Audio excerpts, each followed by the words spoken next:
turmoil, and disappointment can bring a person down if he knows the very reason, purpose, and joy of his existence.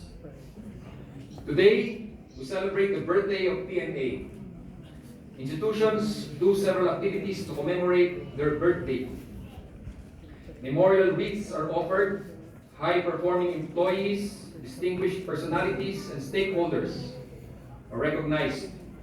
Historical markers are inaugurated, services are offered to the community, poster-making contests are held, and symposiums are conducted as traditional activities. All these are done to remember and celebrate the reasons why the institution was established. It is always refreshing to go back to the past and reminisce the huge task that our forefathers had to surmount in order to establish the Philippine Military Academy. PMA was to serve a fourfold function. 1. To offer a credible collegiate education and develop the cadets with military skills, physical ability, and leadership to serve the armed forces of the Philippines. In no undeniable terms, PMA was to be an example of holistic education and training that can guarantee officers who can lead the armed forces of the Philippines. As PMA was experiencing the normal pains of standing on its own feet, so were the other facets of Philippine institutions and society as a whole, as the country was weaning from its dependence from former foreign powers in our land.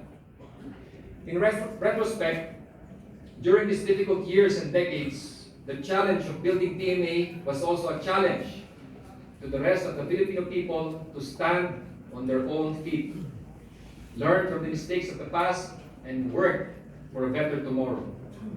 The project of building PMA was not just a project of building a school, it was a project of inspiring the Filipino people.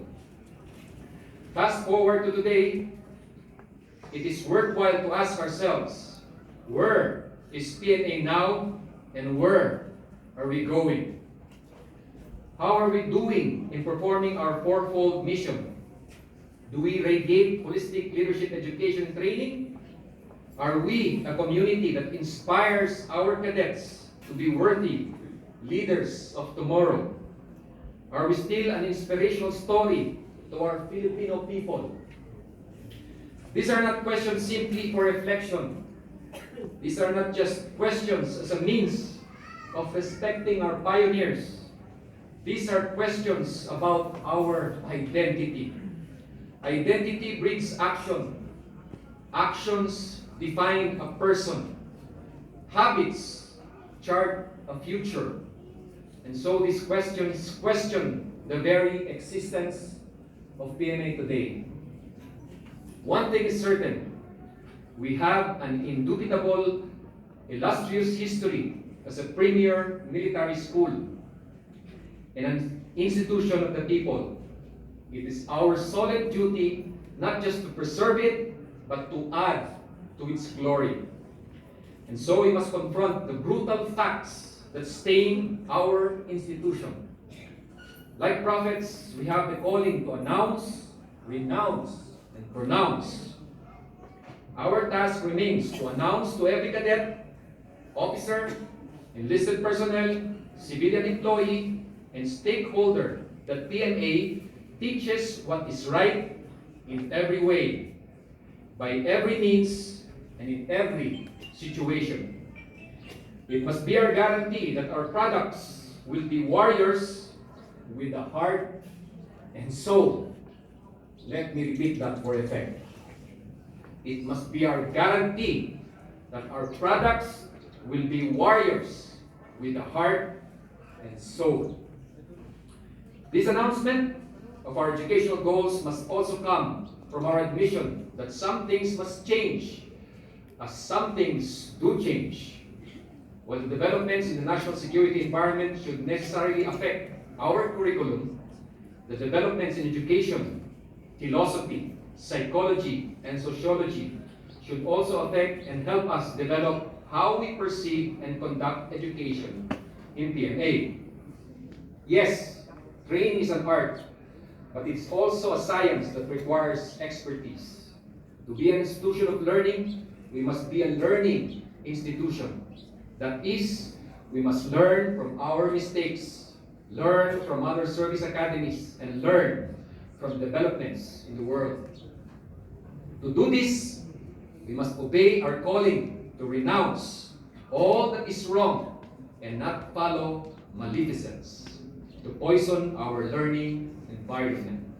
As such, we must denounce all forms of maltreatment and abuse of every kind that corrupts the very essence that makes us a school. Maltreatment is just a symptom to a larger menace.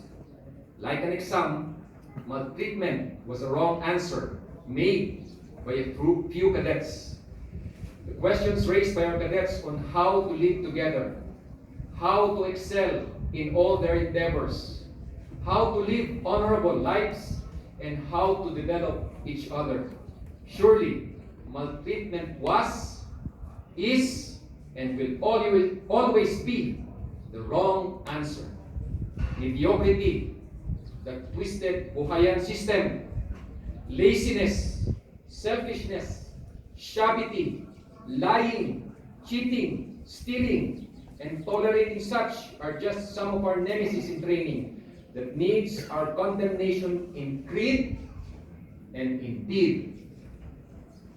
To allow our cadets to understand, practice, and appreciate the right answers, we must pronounce the right thoughts, greater perspectives, constructive traditions, and productive habits to give the cadets the confidence in fighting for what's true, the good, and the beautiful.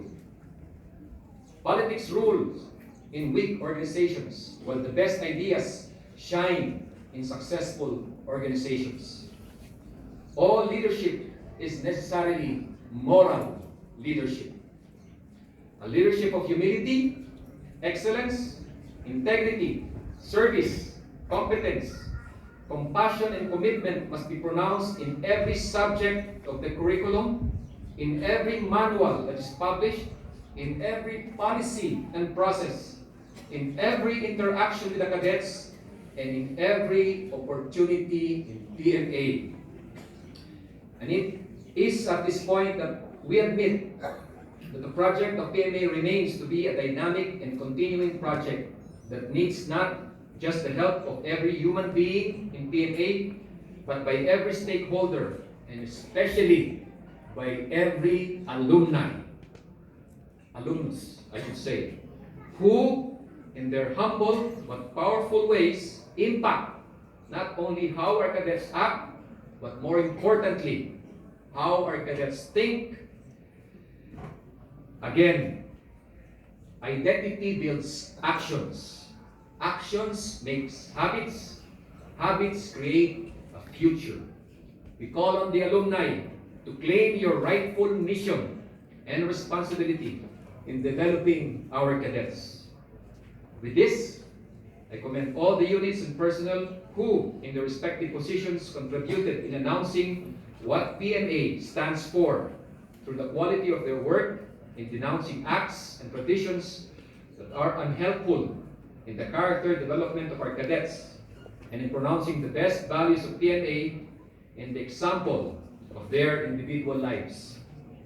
It is now our mission to continue the PMA project. Moving forward, it is not just the resources, people, and strategy that will propel us further. It is our sense of imagination, innovation, and ambition that can fertilize a culture that will continue to inspire us and inspire the Filipino people. Let our Foundation Day not only remind us of our glorious past, but enrich, inspire, and move us to serve with excellence, to lead as examples, and to inspire commitment to our vocation in molding the next warriors with heart and soul. Mabuhay ang Team PMA. Magandang umaga po ulit sa inyong lahat.